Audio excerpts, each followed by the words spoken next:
اللہ تعالیٰ کی صفات، یعنی کہا تھا نا کہ اللہ تعالیٰ کی ذات کے بارے میں 3 چیزیں ذہن میں رکھیں۔ نمبر 1 ذات، نمبر 2 صفات۔ صفات کے بارے میں ذہن میں رکھیں، اللہ تعالیٰ کی صفات 2 قسم کی ہیں۔ نمبر 1 صفات محکمات، نمبر 2 صفات متشابہات۔ محکمات کہتے ہیں جس کا معنی ظاہر اور واضح، متشابہات کہتے ہیں کہ جن کا معنی واضح اور ظاہر نہ مخفی۔ اس صفات محکمات کی 2 قسمیں ہیں، میں بڑی اجمال سے بات کر رہا ہوں۔ نمبر 1 صفات ذاتیہ اور نمبر 2 صفات فعلیہ۔ صفات ذاتیہ اللہ کی وہ صفات ہیں کہ جن کی ضد کے ساتھ اللہ تعالیٰ موصوف نہ ہو سکے، انہیں صفات بھی کہتے ہیں۔ مثلا دیکھو اللہ تعالیٰ حی ہے، اور اللہ کی صفات ذاتیہ یہ ٹوٹل 7 ہے۔ کتنی ہیں؟ 7۔ نمبر 1 حیات، نمبر 2 علم، نمبر 3 قدرت، نمبر 4 ارادہ، نمبر 5 سمع، نمبر 6 بصر اور نمبر 7 کلام۔ یہ صفات ذاتیہ ہیں۔ صفات ذاتیہ کا معنی کہ جن کی ضد کے ساتھ اللہ تعالیٰ موصوف نہ ہو سکے۔ حی، اللہ کی حیات صفت ہے، کیا اللہ کی صفت موت بھی ہو سکتی ہے؟ نہیں ہو سکتی۔ نمبر 2 اللہ تعالیٰ کی صفت علم ہے، یا جہل بھی ہو سکتی ہے؟ اللہ تعالیٰ کی صفت قدرت ہے، یا عجز بھی ہو سکتی ہے؟ ہرگز نہیں۔ اللہ تعالیٰ کی صفات ارادہ ہے، کہ جو چاہے، یہ بھی ہو سکتا ہے کہ اللہ کے ارادے میں کوئی چیز نہ ہو، ایسا کبھی نہیں ہو سکتا۔ سمع، سنتے ہیں، یہ بھی ہو سکتا ہے کہ سمع کی ضد کے نہ سنتے ہوں۔ بصر، دیکھتے ہیں، اس کی ضد کہ اللہ نہ دیکھتے ہوں، نہیں ہو سکتا۔ کلام، اللہ متکلم ہے، اس کی ضد کہ اللہ تعالیٰ کلام نہ کر سکے۔ تو یہ صفات 7 وہ ہیں جو اللہ تعالیٰ کی صفات ذاتیہ ہیں۔ 7 کی مثال قرآن کریم میں حیات والحی القیوم۔ یہاں ایک سوال ذہن میں رکھیں، والحی القیوم یہ اللہ کی صفت ذاتیہ ہے۔ ہم جب نبی کریم صلی اللہ علیہ وسلم کے بارے میں کہتے ہیں کہ وہ اپنی قبر میں حی زندہ ہے، وہ لوگ جو حضور کی حیات کی قبر کا انکار کرتے ہیں، ان کا اعتراض ہوتا ہے کہ یہ شرک فی الصفات ہے۔ حیات اللہ کی صفت ہے، حضور یہاں تھے تب بھی حی، قبر میں ہے تب بھی حی، حشر میں ہے تب بھی حی، جنت میں ہے تب بھی حی، ہمیشہ حیات۔ یہ صرف تو اللہ کی ہے۔ رسول اللہ صلی اللہ علیہ وسلم کو حی فی القبر ماننے سے اللہ تعالیٰ کی جو حیات والی صفت ہے اس میں شرک لازم آتا ہے، یہ شرک کی صفات ہے۔ ہم کہتے ہیں کہ یہ تو کوئی اعتراض نہیں، کیوں؟ دیکھو اللہ تعالیٰ کی ایک صفت ہے سمیع، اللہ سنتے ہیں۔ میں اعتراض کرنے والے سے کہتا ہوں کہ تمہاری آنکھیں نکال دینی چاہیے تاکہ پتہ چلے کہ تم بندے ہو، خدا نہیں۔ تمہارے کان کو نکال دینا چاہیے تاکہ پتہ چلے کہ تم بندے ہو، خدا۔ کیوں؟ اللہ تعالیٰ سنتا ہے نا، تو تم نہ سنو تاکہ پتہ چلے کہ خدا نہیں۔ اللہ بھی سنتا ہے، تم بھی سنتے ہو، اللہ بھی سمیع ہے، تم بھی سمیع ہو۔ اللہ تعالیٰ دیکھتا ہے، اس کو بصیر کہتے ہیں۔ تم دیکھتے ہو، تمہیں کیا کہتے ہیں؟ قاری بصیر۔ انہیں کہا تمہاری آنکھیں نکالنی چاہیے تاکہ پتہ چلے کہ تم خدا نہیں ہو، خدا کے بندے ہو۔ نہیں جی، میں نے کہا کیوں نہیں؟ قاری جب اللہ کو سمیع کہتے ہیں تو معنی اور ہے، اور مجھے سمیع کہتے ہیں تو معنی اور ہے۔ اللہ کو بصیر کہتے ہیں تو معنی اور ہے، اور مجھے بصیر کہتے ہیں تو معنی اور ہے۔ اللہ بصیر ہے بغیر آلہ بصر کے، اللہ سمیع ہے بغیر آلہ سمع کے، اور ہم سمیع ہیں آلہ سمع کان کے ساتھ، ہم بصیر ہیں آلہ بصر آنکھ کے ساتھ۔ تو دنیا میں ایسا بندہ ہے کہ جس کی آنکھ نہ ہو اور پھر بھی دیکھے، کان نہ ہو اور پھر بھی سنے۔ اللہ تعالیٰ تو کان کے محتاج نہیں ہے، آنکھ کے محتاج نہیں، بغیر آنکھ کے دیکھتے ہیں، بغیر کان کے سنتے ہیں۔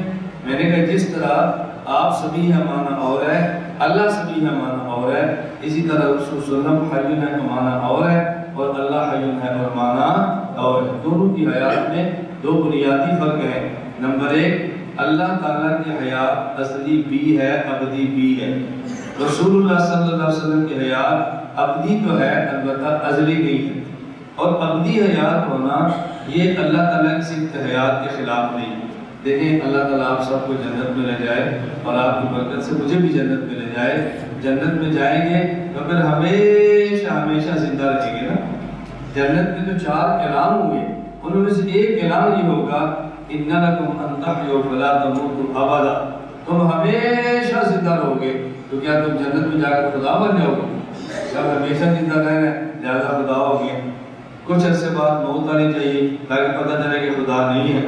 اور بھائی بات سمجھو، اللہ کی حیات ازلی بھی ہے اور ابدی بھی ہے۔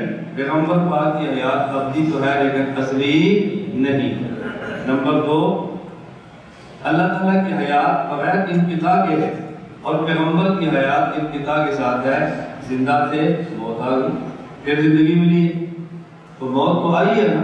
اللہ کی حیات کے درمیان میں کہیں بھی موت نہیں ہے، اس لیے ذہن کبھی نہ بنائیں کہ اللہ تعالیٰ نبی پاک صلی اللہ علیہ وسلم کو اگر زندہ مانیں گے تو اس کا نتیجہ نکلے گا کہ شرک ہو جائے گا۔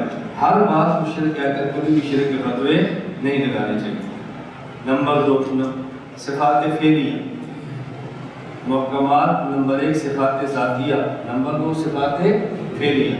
صفات فعلیہ ان صفات کو کہتے ہیں کہ جن کی ضد کے ساتھ بھی اللہ موصوف ہو سکے لیکن اس کا تعلق اللہ کی ذات کے ساتھ نہ بلکہ اللہ کے غیر کے ساتھ۔ مثلا اماتہ یمیتو اماتتاً، یہ اماتتاً اللہ کی صفت ہے اور اس کی ضد کیا ہے؟ احیا یحیی احیاءً، تو اللہ کی صفت اماتت بھی ہے، اس کی ضد احیاء بھی ہے۔ اعز یعز اعزازاً، اس کی ضد کیا ہے؟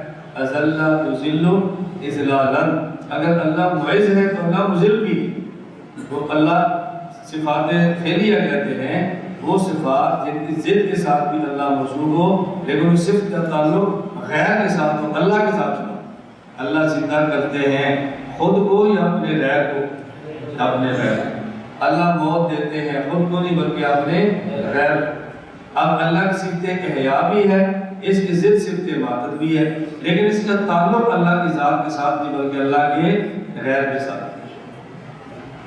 جس طرح اللہ کی ذات قدیم ہے اسی طرح اللہ تعالیٰ کی صفات بھی قدیم ہیں۔ جب سے اللہ ہے تب سے اللہ کی صفات بھی ہیں۔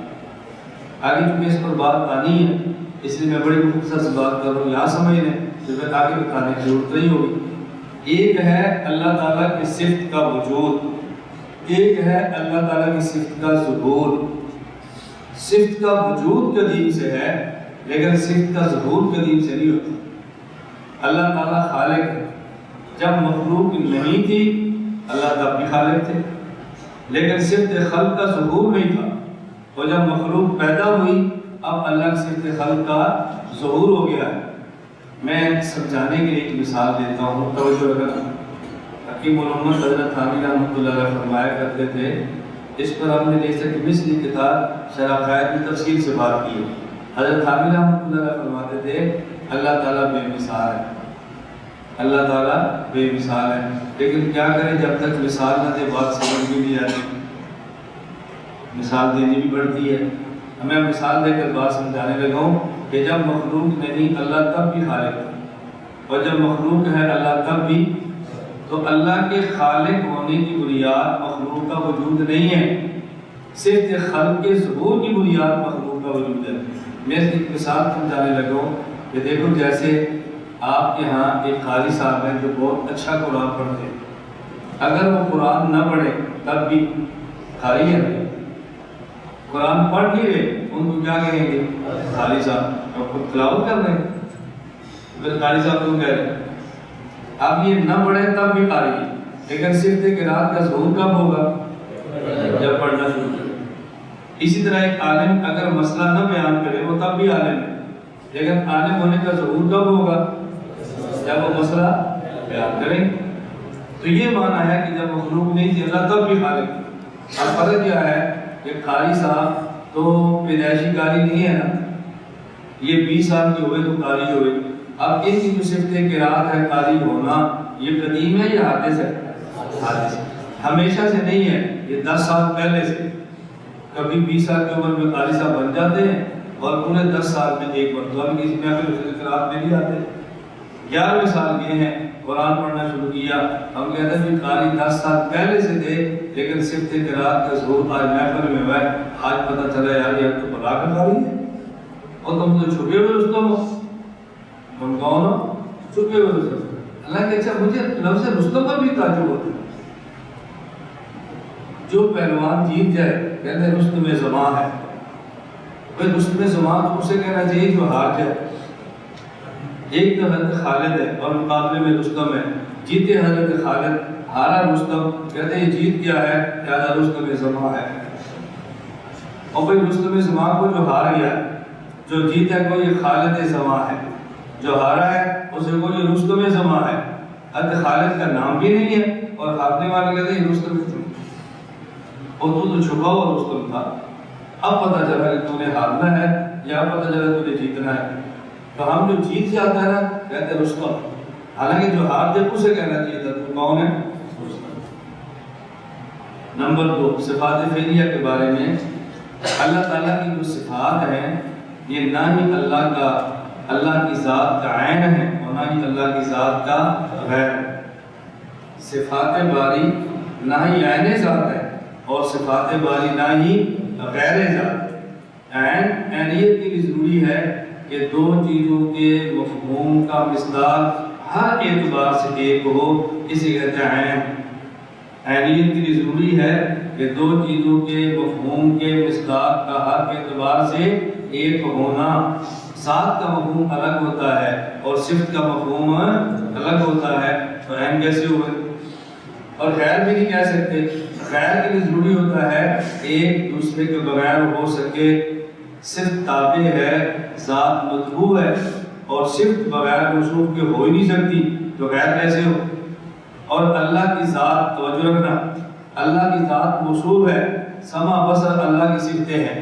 عام دنیا میں ہم یہ تو کہہ سکتے ہیں بھئی صفت بغیر موصوف کے نہیں ہو سکتی، لیکن موصوف بغیر صفت کے ہو سکتا ہے.